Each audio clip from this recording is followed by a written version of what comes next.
to my second podcast. I'm so pleased to have you here, my dear friend. Just a little bit about myself before we talk about you. My name is Simon Snowder. People know me as an independent wealth manager, and I talk about quality content with them. Today I'm going to talk with Ahmad, who is going to share his passion with me. Ahmad, welcome. Thank you. Welcome. Well, first of all, thank you very much for having me, Simon. This is a beautiful opportunity for me, and it's always exciting to speak with you because I think your passion is something that's very contagious, and I'm someone who's very passionate, so I understand that energy. Alles goed?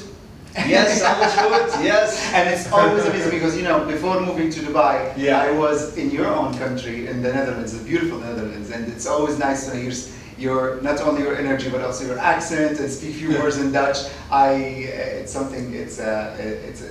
a beautiful thing to be with a Dutch person like yourself. Pleasure's mine. Thank you for having me. And Ahmed, tell me about your life story. Who is Ahmed? Where did you come from? Who are your parents? What's your life journey? I want to know it all. All right. Well, I speak a lot, so are you sure we have time? Yes, How we long have. is this session? We have 1 hour. So I'm Ahmed. I'm 39 years old. I'm originally from Kuwait. My mother was Lebanese, and I grew up between Kuwait and Lebanon. And at the age of 17, I decided to go to Europe, where when I was young, I wanted to go to Europe. Well, we went to Europe a few times, and I fell in love with the energy, the culture, the openness, and the excitement. There's an excitement in most parts in Europe, which is something I wanted to, and probably my half part Lebanese, so I felt always that Mediterranean feeling toward Europe. And at the age of 17, I went to study in France. I studied public relations and event management. And for someone coming from Kuwait that time, I'm talking about 1998, 99, was, everyone wanted to go to the States or to the UK, but I wanted to go to learn French. I loved France and I wanted to be there in that moment.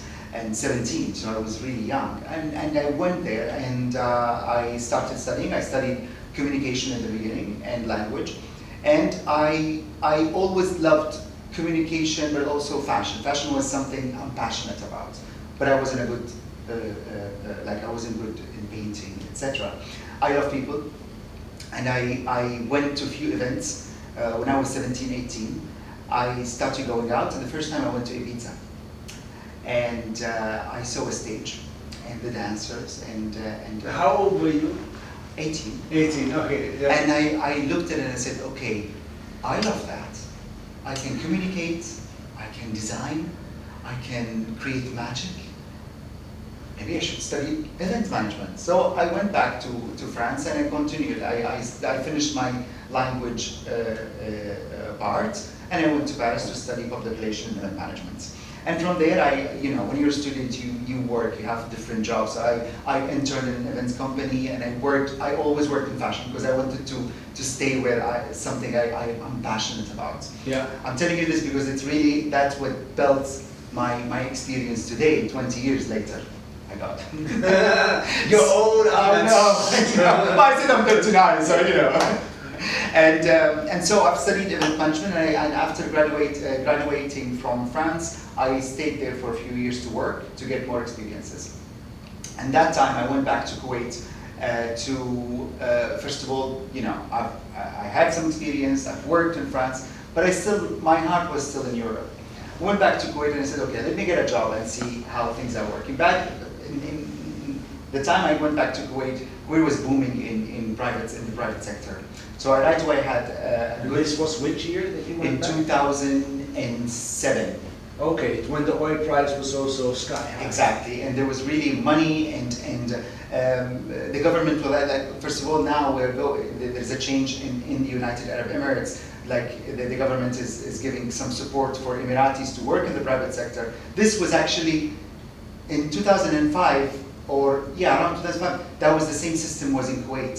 So there was a booming in the private sector, and we have less creatives and businesses in Kuwait like here, because it's more of a closed society. So the Kuwaitis were very excited to work in the private sector. So I was in that movement, no? And I've worked as a PR executive. Then I became an events manager, and I brought something new because my years in Europe, I was exposed to concerts and museums and fashion shows and cinema and openness. So I brought that to Kuwait, and I worked in a company where they had an office in Jeddah and Riyadh, and Kuwait City. So I did everything I wanted to do, communicating with people, creating everything from here's why fashion was important, because I was designing also the clothes of the people working at the events from A to Z. For me, it's very important. When I go to an event, I like it to be well formed and refined from the beginning until the end. This is how I feel I went to a real event. I love that, but that's part of my creativity as well. And of course, working in different sectors in Europe helped me a lot to shape and refine the way I see events. 3 years after I was in Kuwait, I had the opportunity to go to Italy, and I decided to open a boutique in Kuwait, where it's a multi-use space, like a gallery / shop. And this is something was new back then in Kuwait, and I opened 2 boutiques for emerging designers from Italy, from fashion to design to books, and we're very successful. But for personal reasons, I had the opportunity to go to Italy and to continue my journey in Europe, because at the end I left the heart in Europe and I wanted to go back to collect it. Yeah. And I did what I had to do in Kuwait. You know, I worked in events. I opened. That was my first. You proved yourself. Exactly, and I wanted to open my first business to know how I can add this to my experience, to my passion. It's not only it's not enough only to be passionate. It's not only to have an experience, but also to deal with papers and documents and organization and be analytics. I think it's something also everyone should do it. Like everyone should do a little business. And now it's very easy because you can open your online boutique and you can learn that. In the past it was very difficult to just go on an adventure and waste and spend money and maybe lose it, etc. And you know this very well. And so I moved to Italy, and Where in Italy? In Milano. Milan. Okay, so headquarter of fashion. Which is again, you're right. But the years I had the boutiques in Kuwait, I was on and off to Milan for the fashion weeks. So it was the buying weeks as well. So you go and buy the materials and the product, etc., and go back. You sourced your own. Absolutely, and met the designers and met the producers, because this is how I want to. I like things that they have a story, and when I meet someone, I like to give them a story. I think we miss sometimes this romantic way of living things. You don't have to be a grand romance. So if you came in your store, you would say, this item I handpicked myself. Absolutely. I didn't handpick because it wasn't tomato. Yeah. But yeah, I went to the printing place. I met the designer or the writer or the photographer, and they told me that, because when you work with creatives, there's always a story behind it. It's not just the product that you buy. It's rare. That's why sometimes, in fast fashion, or when you buy something coming from certain place that doesn't cost a lot, it's weak, not because it's made from a cheap material, but because there's no story behind it. And so I went to Italy. It was a beautiful timing, because I right away worked for the company that was working with all the international media for the Italian pavilion at the Expo. And funny enough, we are now a week or 2 weeks before the Expo Dubai. 8 years ago, I didn't know that I would be, working in Dubai and have projects within Expo. And I worked at the Expo Milan in 2015. And so I continued working there within the PR and communication and events. And after that, I had a job in fashion, going back to fashion, and I was working also with the VIP customers at a showroom for a fashion brand. Up until the new opportunity came that we moved to the Netherlands for a job and to try something new. Again, I wanted, before one day I start my own event company, I wanted to know as much and get as much, because I think as much as you go around the world, you see cultures, and cultures means new colors, new ideas, new languages. And that's why when I make sure to at least speak a bit the language when I go somewhere. So how long were you in Italy when you came back from Kuwait before you left to the Netherlands? In Kuwait, I went back in 2007. Yes. Moved to Italy in 2012, and moved to Amsterdam on 2017. Okay. Yeah, in 2017 until end of 2019, and we moved to Dubai. So in Amsterdam, I worked for one of the major luxury brands as a brand ambassador, and there I worked in events, in communication, in brand excellency and brand management, and I spoke a bit of Dutch because unfortunately I didn't have enough time to study more. Yeah. But and then we thought that we would like to come here to Dubai in 2019, so that's really pre-COVID. And I always liked Dubai. There was a special place for me in the United Arab Emirates. The United Arab Emirates has a special place in my heart because of how courageous the country is, how the leadership is visionary. This is something missing in the Middle East, and sometimes maybe in Asia. You have certain things in the United Arab Emirates that they thrive to achieve, which makes it a unique place. So I was like, okay, I'm almost 40.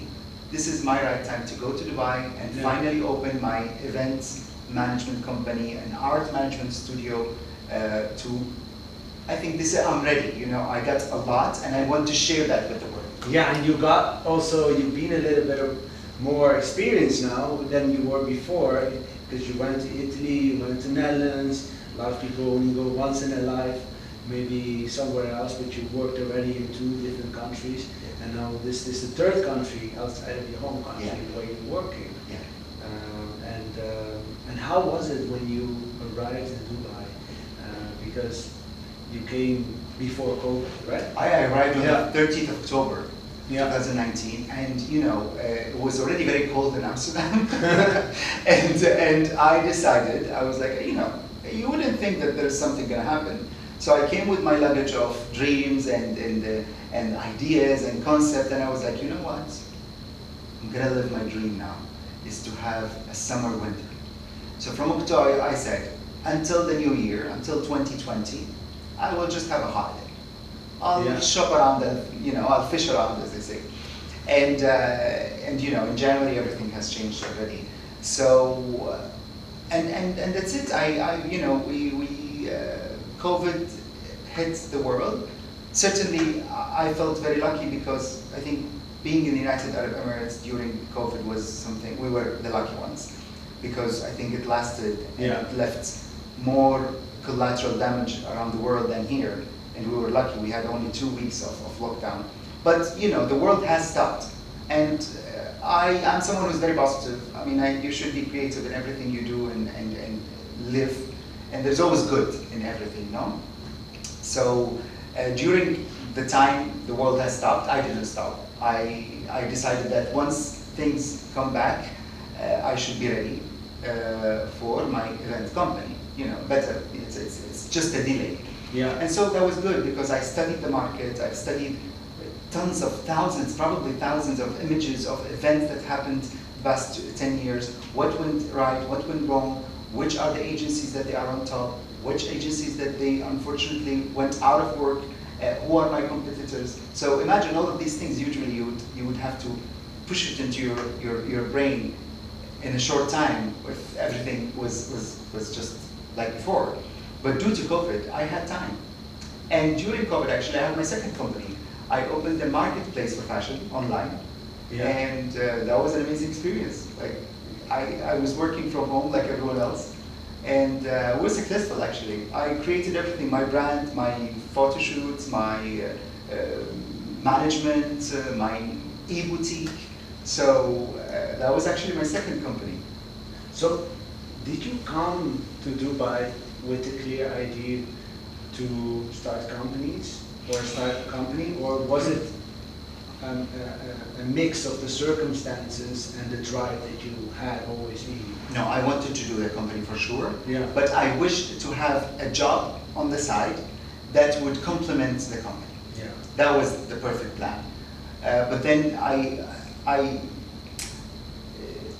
I knew that, of course, during COVID, jobs would be impossible. And Specifically in event industry. an event and Everything was tourism, cancelled. absolutely, Yeah. absolutely. And I was like, maybe that's a sign. Maybe I should give 100%, 110% to my dream, my dream company. So let's talk a little bit about your dream company, because you have some very exciting plans. Can you tell us more about your dream event company that you are planning to establish? So the company called Talk Curated Creative for events managing, organizing, and art management. So Ahmed, please share with me what makes the event innovative. Like which components will make it different compared to other event companies? So the company, what makes it different? Financially wise, I want to do something new, something that hasn't been, and something creative, post-COVID, let's say. I will search more to ways to make more profit and less expenses. What I mean by this, I don't want to rent an office. Don't want to spend hundreds of thousands on office, and I don't want to hire 8 people that it will take you time to teach them and make them feel what you want to do exactly with your company. But I would like to give back something to society and to the youth. I will make sure to work with 60%, 70% of the time with freelancers. Why? Because there are so many creators without jobs. And I think when I was younger, I really hope that someone would give me opportunities to work, even with some minimum pay, or someone would appreciate what I do. But it was very difficult. Or you have to intern, or you have to have a job. And nowadays, especially now in Dubai, there are so many freelancers even with certain visas that they're creatives and they are looking for a job. And why I want to do this as well, not only to help as many people, but also to when you work with freelancers, they have extreme passion and energy. So imagine if most of every event you would have new blood and a new team adding to the group. Imagine brainstorming in before doing an event. It's so exciting. It's an explosion of ideas. So this is when it comes to finance. So I want to minimize my expenses, the cost of activating the company. The company is already there, and I would do I think we learned now from COVID that we can work everywhere, from home, from a coffee shop, from a place like this. I agree. And why would I have to spend millions every year, probably sometimes millions, on an office while I'll be all around? I mean, if you do events, you have to go around. And I like to go knock doors, so someone who's more in the field, and I hope my team in the future. And what makes it also unique is the type of events that I'd like to do. I already have 4, 5 events with their financials and their look and feel and their and where they have to be, and the graphic and the design of the events.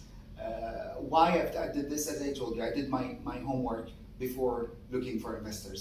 And because these events, I would like to produce them and reproduce them on a yearly basis. Why?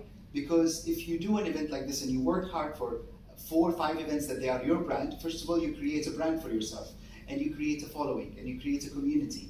People and the new generation, especially 25 to 40 now, look for a community, look for an engagement. You don't want just to see one event and you don't know who is behind those. Be part of something. Exactly, and we should do that. I think it's our job, it's my job. I like to give back to society. So I think by doing this, every year the events will be more profitable, it will build a reputation, I will grow with it, my team will grow with it, and by doing this, it will only lead you to more profits, it will only lead you to a more secured image, not only to your investors, but also commercially and toward your participants and sponsors, etc.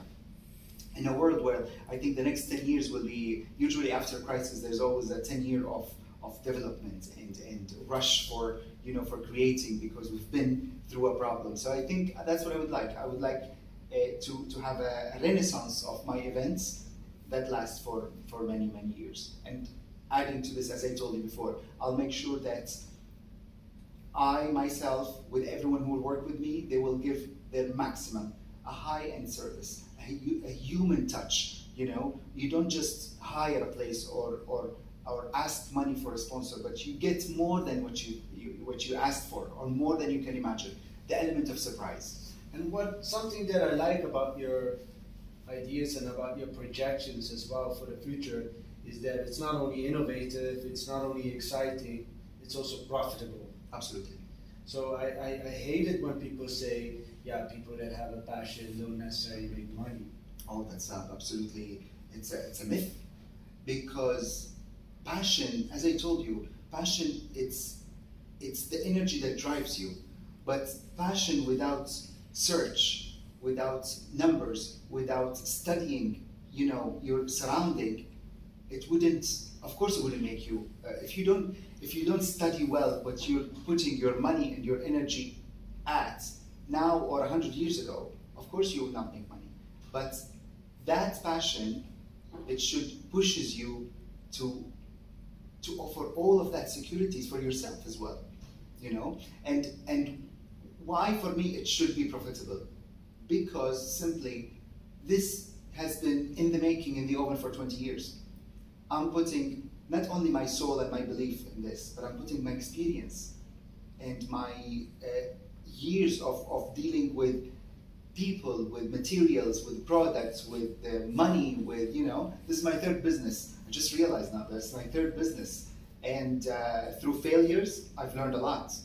And I think now I have the maturity to offer something, like I would never now risk my time and my money and the future money that I will invest in if I wasn't sure that it's a profit. Well, very well taught, because in the end of the day, why would you not do something and really think about it over and over, because you want to make it a success more than anybody else. Absolutely. Right? This Absolutely. is your baby, and you also want to put a legacy. Absolutely. And just to speak about how the event field is very lucrative at the moment. You know that there is huge projects and a lot of money spent in the United Arab Emirates only, but also in Saudi Arabia. Because when I speak about the region, probably primarily I speak about the UAE and Saudi Arabia. They are spending millions and millions and millions and providing so much knowledge and education to the event and creative field, and it's something incredible. Only in Dubai, there's 3 new areas for the creative and the creatives. There's the Cause creative zone. That will be a huge place like an Miami art district. It will be full of event venues, clubs and restaurants and hotels only for the creatives, video studios, TV, and it's incredible. Abu Dhabi is doing the same thing. And all these spaces, and all, you know, once the travel industry, the tourism comes back as it used to be, doing an event in the United Arab Emirates or in Saudi Arabia means your exposure is to 90 million people. This is a format only to success, especially when you come with my background and with the ideas that you bring to the table. So you're homegrown. Yeah, You know this place more than anybody. You know how the GCC is, and I think that it's also good that when people go outside and get new experiences, that they also come back, take that mix of what they have learned in their home country and then what they learn outside, and then bring in that new flavor and excitement. Absolutely, yeah, absolutely. So yeah. And so tell me a little bit more about your for example your family back home. Are you the only one that is into this industry, or are they, for example, in a family business? And like, how unique is it that somebody with your experience from your network that you know back home, that is able to be so impactful in this industry and have so much ideas and just so much drive? How How unique is that? We are a family who appreciates music and arts in general. So I grew up. I was the youngest. Yeah. Imagine I have a brother that he's almost 60, and you have grandchildren. Yeah.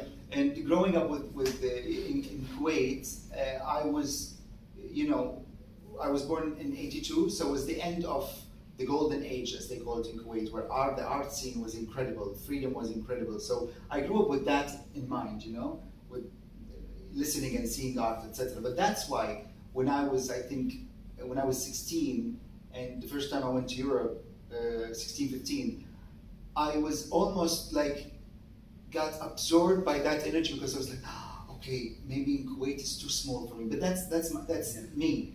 I always had like a huge imagination. Yeah. When I used to go to theater in Kuwait, it was very local and very simple. But I used to tell my sister, I was like, imagine if something comes from the wall now, and So I always been there. And probably the smartest thing I did is that leave when I was younger, and because of all that energy you have when you're 16, 17, etc. And I went to Europe because I spent my days and nights in music halls and concerts and museums and galleries. And I think everyone who is now watching, if you have someone in their 14, 15, etc., put them in creative places, put them in something exciting, because this is where the brain gets all its energy forever. I like it a lot. Because traditionally parents, they want to protect, they want to keep their young people close, but to make people grow as a human being and their imagination, it's important to have exposed experience. Absolutely. Exposure. And that age, because now you digest things, but now you think. Let's say when I go, I think that why I'm doing this. Why, but when you're young, you don't. Yeah, and you just did it. Yeah, and that's why it's exciting. Yeah. So when you are they're young, just push them to do exciting things. Yeah. And no matter what, maybe they will hate it, but the brain is working. And you're also quite active on social media yourself. Yes. I would say even more active than me, because for some people it's just like a second nature. Yes. You mentioned already you have your own podcast, and it's a creative podcast, which I'm very proud is in top 100 in all the GCC for the creative field, and it's something amazing because I didn't know that this would be the feedback, but it got me to meet so many creatives and so many artists and so many nice individuals. And it's going very well. I'm still doing it. Now I will be filming also, my podcast will be film podcast. I did also a course within Arabiya and Kuwait TV as a TV presenter. Wow. I never took that. Maybe now I would like to take it a step further. Okay. and maybe you can elaborate more later about what that step further would Absolutely. be. Tell me a little bit more about Expo 2020. You're a big supporter of it. Absolutely. I see you actively also, for example, LinkedIn. I see you always sharing things. You're going to play a part of this as well. I hope so. I hope to play a little part of it. I'm so proud of the UAE doing this, and I am so proud that it's a country where they are ready to change, and they're like a chameleon country. They change colors and they with the need, and they educate not only the UAE national, but also everyone. It's an open place. It's a lovely place, and to host the Expo, first time in the Arab world, I think we're all proud. I'm extremely honored to be actually here. I never thought that I would be living here during Expo. So I will be recording podcasts, filming videos, interviews randomly, spontaneously with people from all the pavilions at the Expo, and also visitors from around the world. And this is very exciting because because I worked in Expo 2015 in Milan, and I remember the energy. The energy is very exciting. People are there to learn, and sometimes we forget how to get excited for things. Yeah. And how was that? Because when you were there, you were actively visiting as well? Yeah, absolutely. In Milan, you mean? Yes. Yeah, absolutely. Because you go and you see people, they want to present the best of their country. And that openness is something unique. Because naturally now, when we go and live in a big city and you go around, you don't go to a restaurant and see a tourist and say, "Oh, hi, where are you from?" And probably people will take it back. But in Expo, it's amazing because everyone is just there to meet and learn. Just the idea that you say, I want to show the best of my country. That's Yes. already so positive. That's already, it's a beautiful, Yeah. noble idea. And Yeah. we need to do this more. I mean, I do it naturally sometimes when I see someone from a national, so where are you from? Oh, really? How is it? And it's just, you need to, it's the same thing for events. Yeah. You need to push that boundary of, oh, it's personal, no, this is how we make, and this is the events that my events at Talk with, everyone will be working with me or investing with me or thinking to collaborate with me, is when they go to the event, they say, wow, yeah, that's nice, that's cool, Yeah, I want to be part of this. I want to appreciation as well. Also, maybe from people within the event company. Absolutely. And maybe even being like a business case where people say, let's study what Ahmed has done. I hope so because I like to learn. Copycats, it's a good thing when they want to copy you. Absolutely, I like to learn and I like to share my knowledge really all the time, and it's beautiful when someone that I can learn from, because you can always learn from someone. If you think, can you teach me this? Then I'm sure there will be an exchange of information. Yeah. If we're just open. So one of the two things I know which are a fact that when people want to invest in companies, they look at two main things. One is the person behind it, and they look more like, is that person credible? Do they have credibility? Do they know what they're talking about? Do they have a track record? I think you have a track record. You have proven before that you can set up successful companies. You know what you're talking about in the industry, and you have personality. That's very important. And the second thing is that it needs to be a good idea, Yes. that they agree with, Of course. that they see as well that this can be making money. Absolutely. At the end of the day, investors also want to make their money. Of course. So, because you have these two things, and I want to also know from your side, what are you looking for from an investor? Because some people want an active investor, some people want passive investors, some people just want money, some people want mentorship. What are you looking for in terms of your profile? Question, of course, which is a very important question.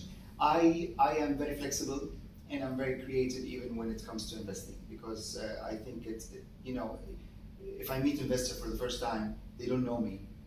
Trust is built over time.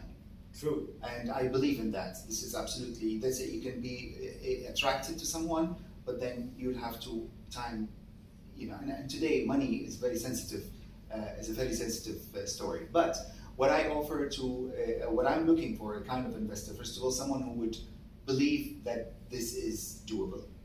Mm-hmm. It's because I'm part of that. I mean, for me, it's also an venture. Nothing is sure 100%. But when you feel that, I can understand that person, I can maybe relate to, that already helps to start the dialogue. What I'm looking, the type of investor would be one, I don't know what's the right term. You would teach me that, but maybe a passive investor, which is like a loan, and we can decide, of course, depending on how much that investor will invest, and we would discuss of course, the return of his investment, how many years, and the profits at the end of the year, etc.